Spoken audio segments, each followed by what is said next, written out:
আজকে লিস্ট করব আজকে আমি কি রেসিপি বানাবো।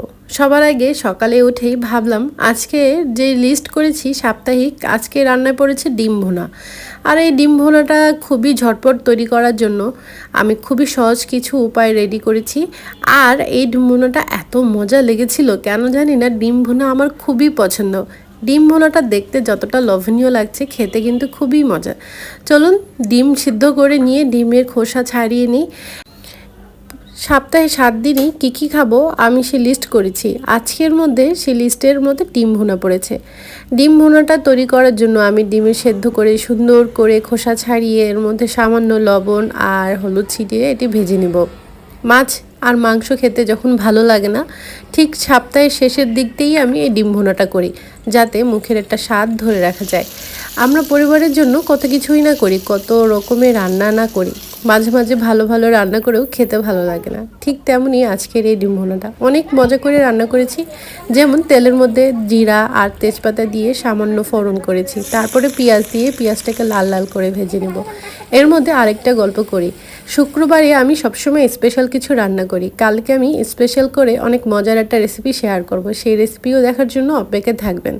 আমি পেঁয়াজটাকে লাল লাল করে ভেজে নিয়েছি, তারপরে আদা রসুন বাটা দিয়ে পেঁয়াজের সাথে একটু ভাজা ভাজা করে নেব, যাতে এই আদা রসুন বাটার গন্ধটা চলে যায়। সেই জন্যই আমি কিন্তু সবসময় ডিম ভুনাটা তৈরি করার সময় পেঁয়াজটাকে লাল লাল করে ভেজে নিই। আর এই ডিম ভুনাটা সবচেয়ে বেশি মজাদার হয় পেঁয়াজের আর এই টমেটোর ফোড়নের জন্য। পেঁয়াজ আর টমেটোকে ভাজা ভাজা করে নিয়ে খেতে খুবই ভালো লাগে। আমি তো সপ্তাহে 7 দিনই ডিম ভুনা খেতে পারবো, যদি ডিম ভুনাটা এইরকম করি, ভুনা ভুনা করে মাখা মাখা করি রান্না করলে খেতে খুবই ভালো লাগে। আমি এখানে হলুদ গুঁড়া, মরিচ গুঁড়া, ধনে গুঁড়া একবারে পানি দিয়ে ভালো করে গুলিয়ে কিছুক্ষণের জন্য রেখে দিয়েছি, যাতে এটা একটা ফ্লেভার ভালো আসে, খেতে খুবই ভালো লাগে। সেই জন্য মশলাটাকে আমি ঠিক হাতে ধরে 10 থেকে 15 মিনিট অপিট এপিট করে ভালো করে নেড়ে নেড়ে এটাকে ভাজা ভাজা করে নিয়েছি। এটা হচ্ছে মেন ডিম ভুনার আসল স্বাদ। ডিম ভুনার পেঁয়াজ মশলা এটাকে ভালো করে ভাজা ভাজা করে নিয়ে আমি এখানে পানি দিয়ে দিয়েছি 2 কাপের মতো, তারপরে ডিমগুলো দিয়ে দেব। আর ডিম দিয়ে দিলেই রান্নাটা বেশিক্ষণ সময় লাগবে না, পানির পরিমাণটা অল্প দিয়েছি।